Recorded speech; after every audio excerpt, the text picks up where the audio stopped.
آسمانوں پر انبیاء کرام علیہ السلام سے ملاقات۔ جیسا کہ ہم نے پچھلی ویڈیو میں دیکھا، آپ صلی اللہ علیہ وسلم آسمان اول پر پہنچے، جبرائیل امین علیہ السلام نے دروازہ کھلوایا، آسمان دنیا کے دربان نے دریافت کیا کہ تمہارے ساتھ کون ہے؟ جبرائیل علیہ السلام نے کہا محمد رسول اللہ صلی اللہ علیہ وسلم ہیں۔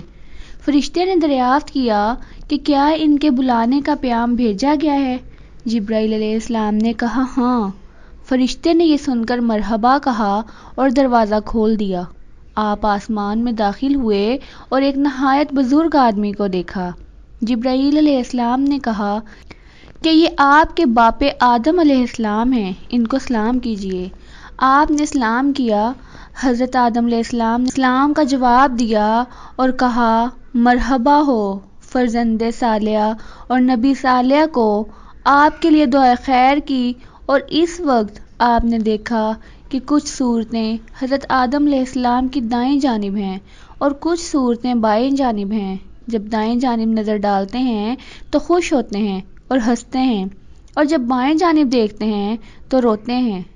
حضرت جبرائیل علیہ السلام نے بتلایا کہ دائیں جانب ان کی نیک اولاد کی صورتیں ہیں، یہ اصحاب یمین اور اہل جنت ہیں، ان کو دیکھ کر خوش ہوتے ہیں، اور بائیں جانب اولاد بد کی صورتیں ہیں، یہ اصحاب شمال اور اہل نار ہیں، ان کو دیکھ کر روتے ہیں۔ یہ تمام مضمون صحیحین بخاری و مسلم کی روایتوں میں ہیں، اور مسند بزار میں ابو ہریرہ رضی اللہ تعالیٰ عنہ کی حدیث میں ہے کہ حضرت آدم علیہ السلام کی دائیں جانب ایک دروازہ ہے جس میں سے نہایت عمدہ خوشبو آتی ہے۔ جب دائیں جانب دیکھتے ہیں تو مسرور ہوتے ہیں، اور جب دائیں جانب دیکھتے ہیں تو مغموم ہوتے ہیں۔ پھر دوسرے آسمان پر تشریف لے گئے۔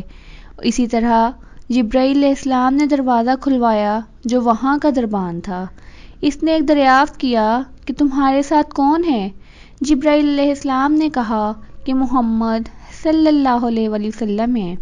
اس فرشتے نے کہا کیا بلائے گئے ہیں؟ جبرائیل علیہ السلام نے کہا ہاں۔ فرشتے نے کہا مرحبا ہو، کیا اچھا آنا ہے۔ یہاں آپ نے حضرت یحییٰ اور حضرت عیسیٰ علیہ السلام کو دیکھا۔ جبرائیل امین علیہ السلام نے کہا یہ یحییٰ اور عیسیٰ علیہ السلام ہیں، ان کو سلام کیجیے۔ آپ نے سلام کیا اور دونوں حضرات نے سلام کا جواب دیا اور کہا یعنی مرحبا ہو برادر صالح کو اور نبی صالح کو۔ بعد ازیں آپ تیسرے آسمان پر تشریف لے گئے۔ جبرائیل علیہ السلام نے اسی طرح دروازہ کھلوایا۔ وہاں حضرت یوسف علیہ السلام سے ملاقات ہوئی اور اسی طرح سلام و کلام ہوا۔ آپ نے فرمایا یوسف علیہ السلام کو حسن جمال کا ایک بہت بڑا حصہ عطا کیا گیا ہے۔ پھر چوتھے آسمان پر تشریف لے گئے، وہاں حضرت ادریس علیہ السلام سے ملاقات ہوئی۔ پھر پانچویں آسمان پر تشریف لے گئے، وہاں حضرت ہارون علیہ السلام سے ملاقات ہوئی۔ پھر چھٹے آسمان پر تشریف لے گئے، وہاں حضرت موسیٰ علیہ السلام سے ملاقات ہوئی۔ پھر ساتویں آسمان پر تشریف لے گئے، وہاں حضرت ابراہیم علیہ السلام سے ملاقات ہوئی، اور یہ دیکھا حضرت ابراہیم بیت معمور سے پشت لگائے بیٹھے ہیں۔ بیت معمور قبلہ ملائک ہے جو ٹھیک خانہ کعبہ کے مقابلہ میں ہے۔ بالفرض وہ گرے تو خانہ کعبہ پر روزانہ 70,000 فرشتے اس کا طواف کرتے ہیں، پھر ان کی نوبت نہیں آتی۔ جبرائیل علیہ السلام نے کہا یہ آپ کے باپ ہیں، ان کو سلام کیجیے۔ آپ نے سلام کیا۔ حضرت ابراہیم علیہ السلام نے جواب دیا اور فرمایا مرحبا ہو سدرۃ المنتہا۔ بعض ازاں آپ کو سدرۃ المنتہا کی طرف بلند کیا گیا جو 7ویں آسمان پر ایک بیری کا درخت ہے۔ زمین سے جو چیز اوپر جاتی ہے وہ سدرۃ المنتہا پر جا کر منتہا ہو جاتی ہے اور پھر اوپر اٹھائی جاتی ہے، اور املائے اعلیٰ سے جو چیز اترتی ہے وہ سدرۃ المنتہا پر آ کر کھڑی ہو جاتی ہے، پھر نیچے اترتی ہے، اس لیے اس کا نام سدرۃ المنتہا ہے۔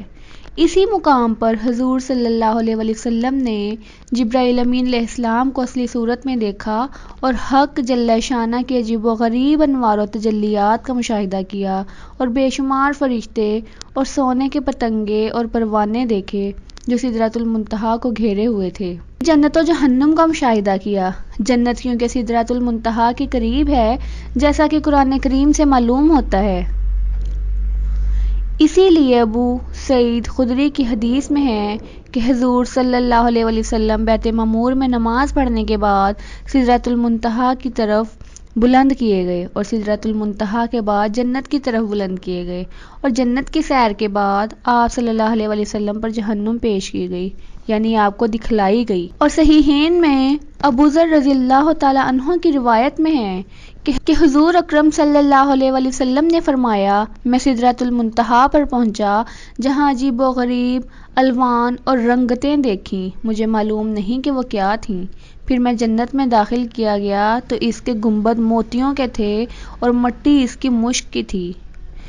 مقام صریف الاقلام، بعد ازاں آپ کو عروج ہوا اور ایسے بلند مقام پر پہنچے کہ جہاں صریف الاقلام کو سنتے تھے۔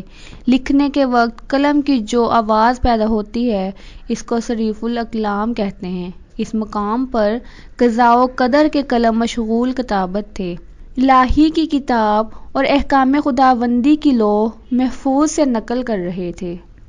جزاک اللہ۔